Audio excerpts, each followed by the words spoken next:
मैं आचार्य रुद्रेश्वरन आप सभी को अभिवादन करता हूं। श्री शिव महापुराण के अंतर्गत चल रहे रुद्र संहिता में आज हम 10वें अध्याय का श्रवण करेंगे। श्री हरि को सृष्टि की रक्षा का भार एवं त्रिदेव को आयुर्बल देना। परमेश्वर शिव बोले, हे उत्तम व्रत का पालन करने वाले विष्णु, तुम सर्वदा सब लोकों में पूजनीय और मान्य होगे। ब्रह्मा जी के द्वारा रचे लोक में कोई दुख या संकट होने पर दुखों और संकटों का नाश करने के लिए तुम सदा तत्पर रहोगे।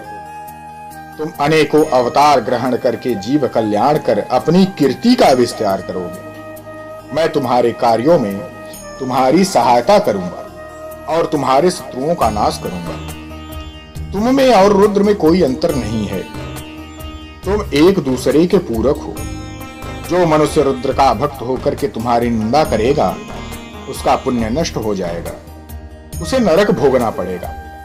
मनुष्यों को तुम भोग और मोक्ष प्रदान करने वाले और उनकी परम पूज्य देव होकर के उनका विग्रह अनुग्रह निग्रह आदि करोगे। ऐसा कहकर के भगवान शिव ने मेरा हाथ विष्णु जी के हाथ में देकर कहा, तुम संकट के समय सदा इनकी सहायता करना तथा सभी को भोग और मोक्ष प्रदान करना तथा सभी मनुष्य की कामनाओं को पूरा करना। तुम्हारी शरण में आने वाले मनुष्य को मेरा आश्रय भी मिलेगा तथा हम में भेद करने वाले मनुष्य को नरक मिलेगा। ब्रह्मा जी कहते हैं कि देवर्षि नारद भगवान शिव का यह वचन सुनकर के मैं और भगवान विष्णु ने महादेव जी को प्रणाम करके धीरे से कहा, हे करुणानिधि भगवान शंकर, मैं आपकी आज्ञा मान करके सब कार्य करूंगा। मेरा जो भक्त आपकी निंदा करे उसे आप नरक प्रदान करें। आपका भक्त मुझे अत्यंत प्रिय है। महादेव जी बोले, अब ब्रह्मा विष्णु और रुद्र के आयुर्बल को सुनो। 4000 युग का ब्रह्मा का एक दिन होता है और 4000 युग की एक रात होती है। 30 दिन का एक महीना और 12 महीने का एक वर्ष होता है।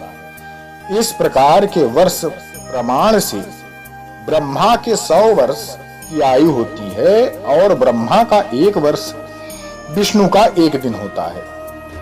वह भी इस प्रकार से 100 वर्ष जिएंगे तथा विष्णु का एक वर्ष रुद्र के एक दिन के बराबर है और वह भी क्रम से 100 वर्ष तक स्थित रहेंगे। तब शिव के मुख से एक ऐसा श्वास प्रकट हुआ जिसमें उनके 21,600 दिन और रातें होती हैं। उनके 6 बार सांस अंदर लेने और छोड़ने का एक पल और 8 घड़ी और 60 घड़ी का एक दिन। उनके सांसों की संख्या कोई नहीं है, इसलिए वे अक्षय हैं। अतः तुम मेरी आज्ञा से सृष्टि का निर्माण करो। उनके वचनों को सुनकर के विष्णु जी ने उन्हें प्रणाम करते हुए कहा कि आपकी आज्ञा मेरे लिए शिरोधार्य है। यह सुनकर के भगवान शिव ने उन्हें आशीर्वाद दिया और अंतर ध्यान हो गए। उसी समय से लिंग पूजा भी आरंभ हो गई। आज के लिए इतना ही। हर हर महादेव। 10वां अध्याय संपूर्ण हुआ।